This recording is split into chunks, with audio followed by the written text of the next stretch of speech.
चलिए साथियों, आज का वीडियो शुरू करते हैं। आज का हमारा प्रमुख वीडियो है मुगल काल के 50 महत्वपूर्ण प्रश्नों के बारे में। तो आइए पहले प्रश्न से शुरुआत करते हैं। हमारा पहला प्रश्न है, मुगल साम्राज्य की स्थापना किसने की? मुगल साम्राज्य की स्थापना बाबर ने की। देखिए, बाबर ने 1526 ईस्वी में पानीपत की पहली लड़ाई के बाद मुगल वंश की स्थापना हुई थी। मुगल साम्राज्य के प्रमुख शासकों का कालानुक्रम, पहले इसमें थे बाबर जिन्होंने मुगल वंश की स्थापना की। इन्होंने 1526 से 1530 ईस्वी के बीच शासन किया। बाबर के बाद उनके पुत्र हुमायूं आए। हुमायूं ने 1530 से 1540 और 1555 से 1556 तक शासन किया। फिर इसके बाद अकबर आए। अकबर ने 1556 से 1605 ईस्वी के बीच शासन किया था।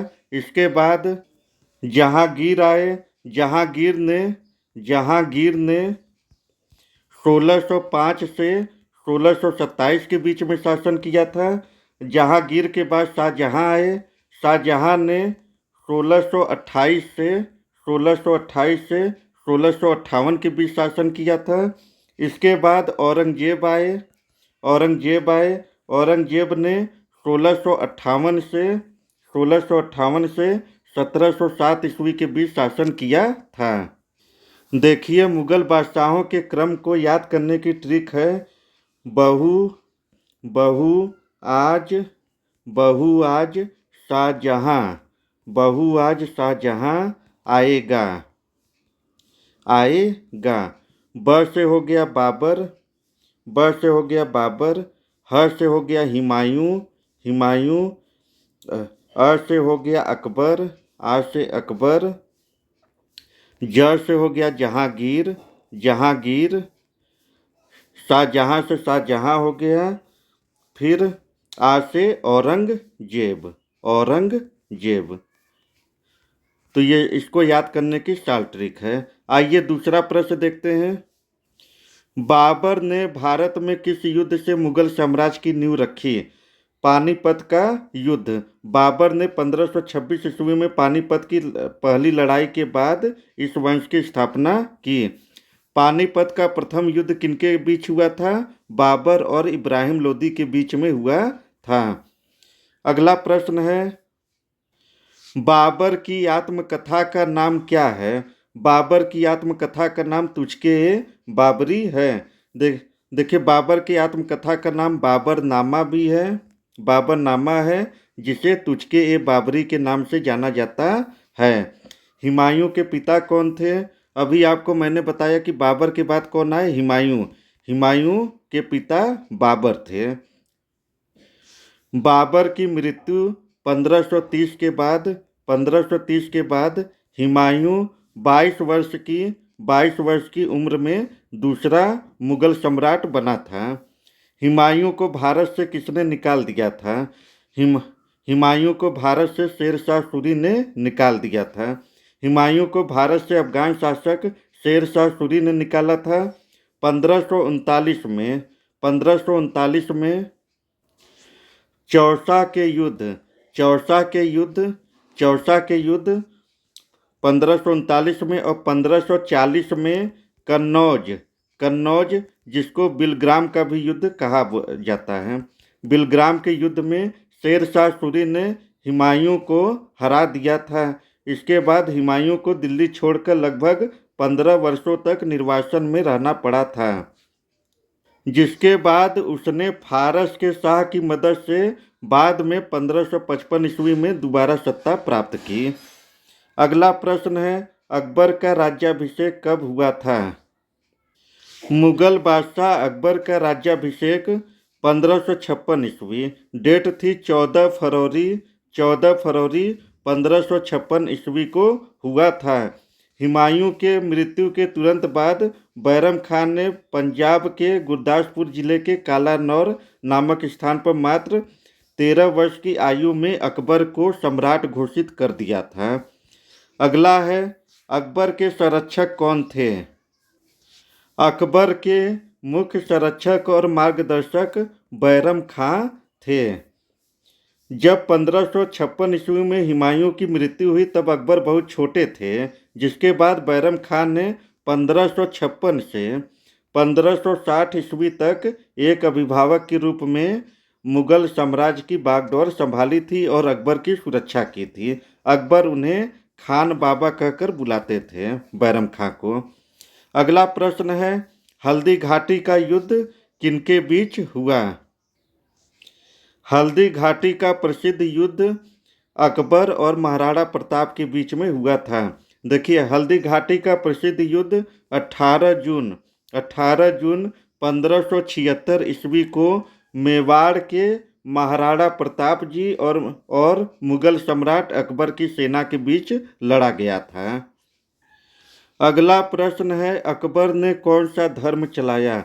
अकबर ने दीन ए इलाही नामक धर्म 1582 ईस्वी में चलाया था, जो विभिन्न धर्मों के मूल तत्वों का एक मिश्रण था।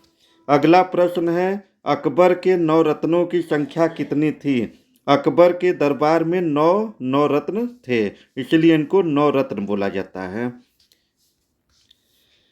ये उनके प्रशासन, कला, साहित्य और सैन्य मामलों के सबसे प्रमुख सलाहकार थे। अकबर के 9 रत्नों के नाम थे, पहला देखिए अबुल फजल। दूसरे 9 रत्न थे फैजी। तीसरे तानसेन। चौथे बिरबल। पांचवें राजा टोडरमल। छठवें राजा मानसिंह।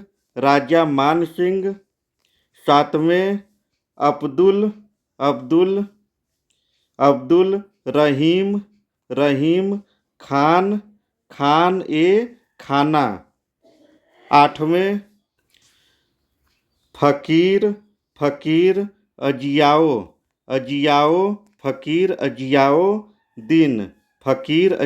दिन। नौवें थे मुल्ला दो पियाजा।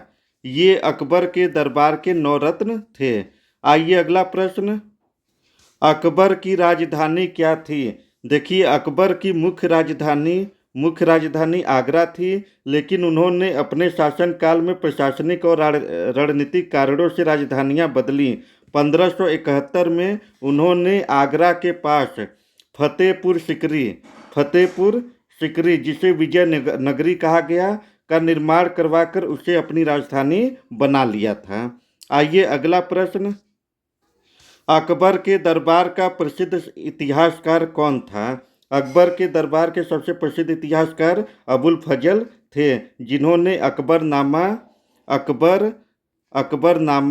और आइन ए अकबरी जैसी प्रमुख कृतियां फारसी में लिखी थी। अगला है, अकबरनामा किसने लिखा? अभी आपको बताया, अकबरनामा अबुल फजल ने लिखा था। अगला है, जहांगीर का असली नाम क्या था? देखिए, जहांगीर का असली मूल नाम नूर उद दीन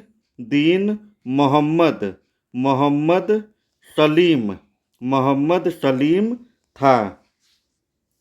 अगला है, जहांगीर ने न्याय के लिए क्या स्थापित किया? जहांगीर ने न्याय के लिए आगरा किले में जंजीर अदल यानी जिसको न्याय की जंजीर बोला जाता है, यह स्थापित किया। यह सोने की बनी 30 मीटर लंबी जंजीर थी, जिसमें लगभग 60 घंटियां लगी थी। यह जंजीर यमुना नदी के किनारे से शाह बुर्ज तक फैली थी, जिसे खींचकर कोई भी आम नागरिक सीधे बादशाह से न्याय की मांग कर सकता था। अगला है, जहांगीर की पत्नी नूरजहां का असली नाम क्या था? जहांगीर की नूरजहां का असली नाम मेहरुनिसा था। अगला है शाहजहां का असली नाम क्या था? शाहजहां का असली नाम शहाबुद्दीन शहाबुद्दीन शहाबुद्दीन मोहम्मद मोहम्मद खुर्रम मोहम्मद खुर्रम था। अगला है ताजमहल किसने बनवाया है? ये आसान, शाहजहां ने। ताजमहल किसकी स्मृति में बनवाया गया था? मुमताज महल की स्मृति में। मुगल स्थापत्य की चरम सीमा किसके समय मानी जाती है? देखिए, मुगल स्थापत्य की चरम सीमा शाहजहां शाहजहां जिनका शासनकाल 1628 से 1658 के बीच के शासनकाल में माना जाता है, इस समय इनकी चरम सीमा, मुगल स्थापत्य की चरम सीमा मानी जाती है। अगला है औरंगजेब का पूरा नाम क्या था? देखिए, औरंगजेब का पूरा नाम अबुल अबुल मुजफ्फर मुजफ्फर मुही मुही उद उद दीन दीन मोहम्मद मोहम्मद औरंगजेब औरंगजेब था औरंगजेब था। इसको नोट कर लीजिएगा। अगला है औरंगजेब ने कौन सा कर पुनः लगाया? औरंगजेब ने जजिया कर पुनः लगाया था। अगला है औरंगजेब के समय सबसे लंबा शासन किसका रहा? औरंगजेब के समय सबसे लंबा शासन खुद औरंगजेब का रहा, जिसने 1658 से 1707 1707 तक लगभग 49 वर्षों तक शासन किया था। अगला है मुगल साम्राज्य का अंतिम शक्तिशाली शासक कौन था? मुगल काल का अंतिम शक्तिशाली शासक औरंगजेब। इसके बाद मुगल साम्राज्य का धीरे धीरे पतन होने लगा। अगला है मुगल प्रशासन की भाषा क्या थी? मुगल प्रशासन की भाषा फारसी थी। अगला है मनसबदारी प्रथा किसने शुरू की? मनसबदारी प्रथा की शुरुआत मुगल बादशाह अकबर ने की थी। अकबर ने इस प्रशासनिक और सैन्य व्यवस्था को 1571 से 1575 के आसपास लागू किया था। अगला है मुगल सेना का सर्वोच्च सेनापति कौन होता था? मुगल सेना का सर्वोच्च सेनापति बादशाह होते थे। अगला है मुगल काल में भूमि माप प्रणाली किसने लागू की? मुगल काल में व्यवस्थित भूमि माप प्रणाली की शुरुआत सम्राट राजा अकबर के शासनकाल में उनके राजस्व मंत्री राजा टोडरमल ने की थी। उन्होंने 1580 से 82 के आसपास भूमि के मापन के लिए जरीब या इलाही गज का प्रयोग किया था। अगला है दहसाला व्यवस्था किससे संबंधित है? दहसाला व्यवस्था भूमि राजस्व से संबंधित है। इस व्यवस्था में 10 वर्ष में हुई फसल की पैदावार और उत्पादन लागत का सावधानीपूर्वक सर्वेक्षण किया जाता था। अगला है मुगल काल में राजस्व मंत्री को क्या कहते थे? मुगल काल में राजस्व मंत्री को दीवान कहते थे। अगला है मुगल काल में न्याय अधिकारी को क्या कहा जाता था? मुगल काल में न्याय अधिकारी को काजी कहा जाता था। अगला है मुगल काल का प्रसिद्ध चित्रकार कौन था? मुगल काल के प्रसिद्ध चित्रकार अकबर के शासनकाल के बसावन थे। अगला है मुगल चित्रकला किस शासक के समय फली फूली? मुगल चित्रकला अकबर के शासनकाल में फली फूली थी। मुगल काल में सिक्के को क्या कहा जाता था? अगला है मुगल काल में सिक्कों को क्या कहा जाता था? देखिए, मुगल काल में मुख्य रूप से चांदी के सिक्के को रुपया और सोने के सिक्के को मोहर कहा जाता था। अगला प्रश्न है मुगल काल में प्रशासनिक इकाई क्या थी? देखिए, मुगल काल में प्रशासनिक इकाई सूबा जिसे प्रांत कहते थे, ये थी। और मुगल काल में प्रशासनिक व्यवस्था सुव्यवस्थित और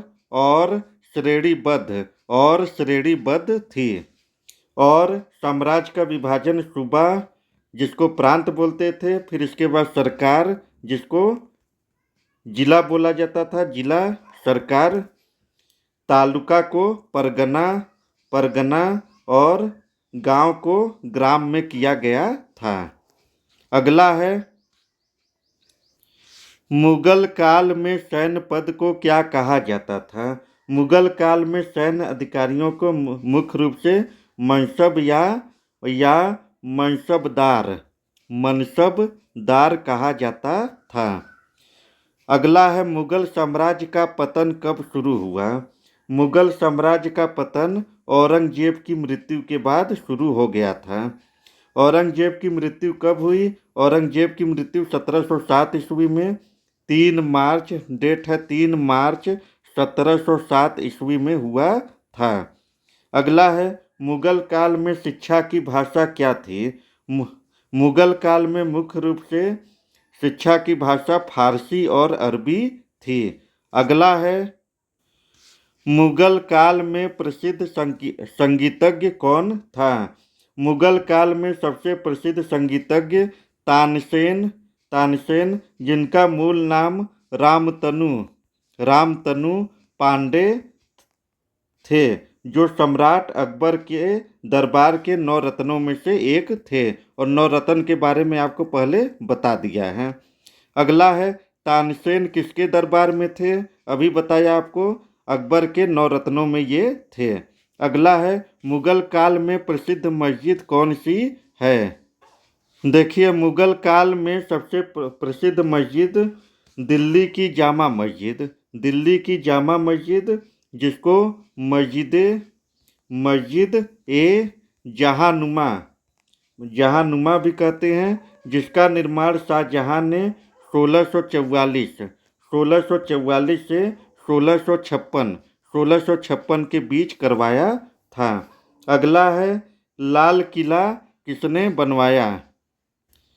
दिल्ली का लाल किला शाहजहां ने बनवाया था।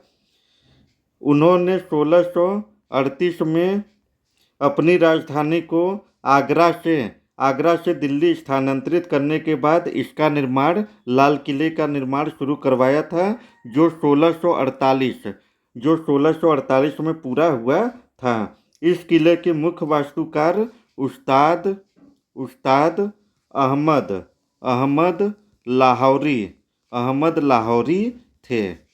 अगला है, मुगल काल में सबसे बड़ा विस्तार किसके समय हुआ? सबसे लंबा शासनकाल औरंगजेब का था, तो औरंगजेब के समय मुगल काल में सबसे बड़ा विस्तार हुआ। अगला है, मुगल साम्राज्य की राजधानी दिल्ली कब बनी? अभी आपको बताया, मुगल साम्राज्य की राजधानी दिल्ली शाहजहां के समय में बनी थी। तो साथियों, इस वीडियो में मैंने मुगल साम्राज्य के महत्वपूर्ण प्रश्नों को आपको बताया। मुझे उम्मीद है कि आपको प्रश्न भली भांति समझ में आ गए होंगे और इसे आपने अच्छे से नोट कर लिया होगा। अगर आपको हमारा पढ़ाया हुआ वीडियो अच्छा लगता है तो हमारे चैनल को लाइक एंड सब्सक्राइब करें। बहुत बहुत धन्यवाद आपका।